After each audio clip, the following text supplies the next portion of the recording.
আমরা এখন আদি বদ্রীনাথের দিকে রওনা হচ্ছি। দেখতে পাচ্ছেন সামনে নরনারায়ণ পাহাড় দেখা যাচ্ছে। এই নরনারায়ণ পাহাড় মধ্যে দিয়ে আমরা যাব, দুই পাহাড়ের মধ্যে দিয়ে আমরা আস্তে আস্তে যাব আদি বদ্রীনাথ দর্শন করার জন্য।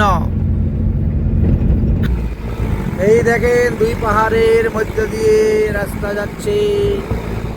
নরনারায়ণ পর্বতের পাশ দিয়ে আমরা রওনা হচ্ছি আদি বদ্রীনাথ দর্শন করার জন্য। সমস্ত ব্রজবাসীগণ উত্তরাখণ্ডে গিয়ে বদ্রীনাথ দর্শন করার জন্য রওনা হয়েছিলেন। তখন ভগবান শ্রীকৃষ্ণ বললেন, আমার 84 কোটি ব্রজমণ্ডলের মধ্যে 60,000 কোটি তীর্থ বিরাজ করতেছে। অতএব কেদারনাথ, বদ্রীনাথ, রামঝুলা, লক্ষ্মণঝুলা, হরিদ্বার, ঋষিকেশ, আদি বদ্রীনাথ সব এই স্থানে আছে। চলো আমি তোমাদেরকে দর্শন করাবো। এই বলে ভগবান শ্রীকৃষ্ণ সমস্ত ব্রজবাসীদেরকে এনে যেই স্থানে আদি বদ্রীনাথ দর্শন করিয়ে দিয়েছিলেন, আমরা সেই স্থানে এখন যাচ্ছি দর্শন করার জন্য। আজ 5000 বছর ধরে সেখানে একটা প্রদীপ জ্বলতেছে, অখণ্ড প্রদীপ সেখানে জ্বলতেছে 5000 বছর ধরেই। আমরা সেই প্রদীপটাকে দর্শন করব। অখণ্ড জ্যোতি যাকে বলা হয়, সেই অখণ্ড জ্যোতি আমরা দর্শন করব। ওখানে উদ্ধব মহাশয় এসেছিলেন, উদ্ধব মহাশয়ের স্থান আছে, উদ্ধব মহাশয় দর্শন করা হবে। ভগবান নারায়ণের মূর্তি দর্শন করা হবে। তারপরে আর রাধা কৃষ্ণের বিগ্রহ দর্শন করবেন। অন্যান্য আরো অনেক কিছু দর্শনীয় আছে, আপনাদেরকে দর্শন করাবো। সে রামঝুলা, লক্ষ্মণঝুলা, গঙ্গোত্রী, যমুনোত্রী, কেদা, বদ্রী, হরিদ্বার, ঋষিকেশ, হরিদ্বার সব এইখানে এনেছিলেন। উত্তরাখণ্ডে যত তীর্থ ছিল সমস্ত তীর্থগণকে ভগবান শ্রীকৃষ্ণ এখানে আহ্বান করে এনেছিলেন। তাই আমরা সেই স্থানে যাচ্ছি দর্শন করার জন্য। তার মধ্যে আমাদের তপ্তকুণ্ড বিরাজ করতেছেন। সেই তপ্তকুণ্ডটাও আপনাদেরকে দর্শন করাবো। দুই দিকে পাহাড়, দুই পাহাড়ের মধ্যে দিয়ে রাস্তা চলতেছে। খুব সুন্দর দৃশ্য দেখতেছেন।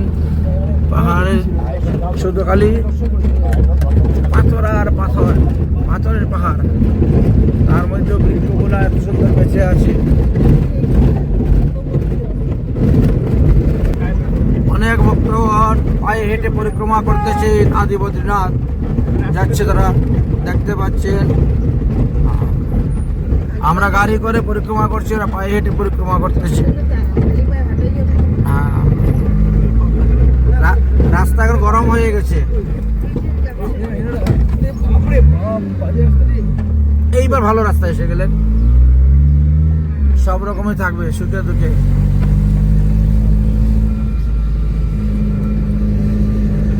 আদি বদ্রীনাথের পাহাড় দর্শন করুন। না, সামনে এখনো আরো 1-1.5 কিলোমিটার যেতে হবে, 2 কিলোমিটার। তারপরে তপোভূমি ব্রজমন্ডল কি আদি বদ্রীনাথ।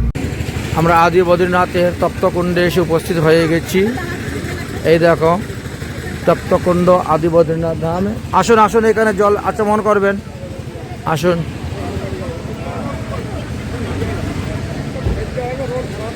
এই হলো তপ্তকুণ্ড, চলে আসুন। আদি বদ্রীনাথের তপ্তকুণ্ডে আমরা নামতেছি এখন। আমাদের দর্শনার্থী সব এসে গেছেন। এই হলো তপ্তকুণ্ড আদি বদ্রীনাথ। একটু জল হাতে নিয়ে মাথা ছিটা দিয়ে দেন সবাই।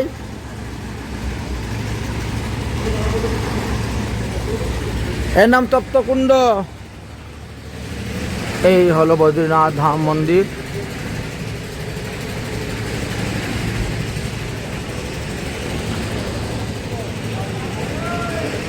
ভরতপুর রাজস্থান ডিগের অন্তর্ভুক্ত। আমাদের ভক্তগণ সবাই এখন আচমন করতেছেন আদি বদ্রীনাথ ধামের। আমরা উপস্থিত হয়ে গেছি।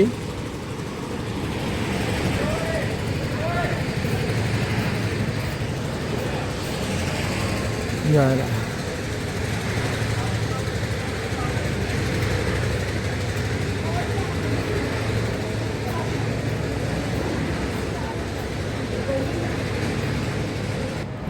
आदि बद्रीनाथ धाम।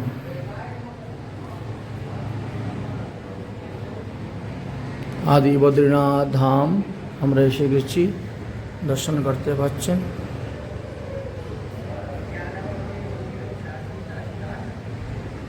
মন্দিরে এখন ভোগ লেগেছে, এই জন্য এখন একটু বসতে হবে, তারপর দর্শন করা যাবে।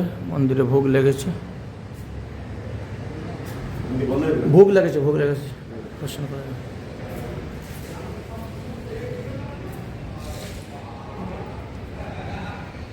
রাধেশ্বর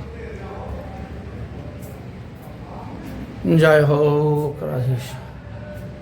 আদি বদ্রীনাথ ধাম আমরা দর্শন করছি, আপনাদেরকে দর্শন করাচ্ছি। পঞ্চমুখী হনুমান, রাম দরবার। ভোগ লেগেছে মন্দিরে, পরিক্রমা করুন।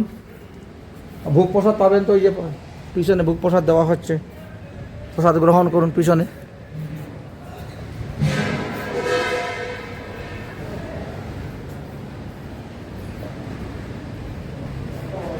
আদি বদ্রীনাথ ধামে এসে আমরা উপস্থিত হয়েছি।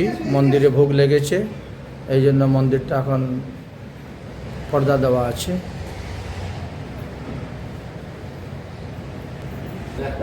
এই হলো সেই অখণ্ড জ্যোতি,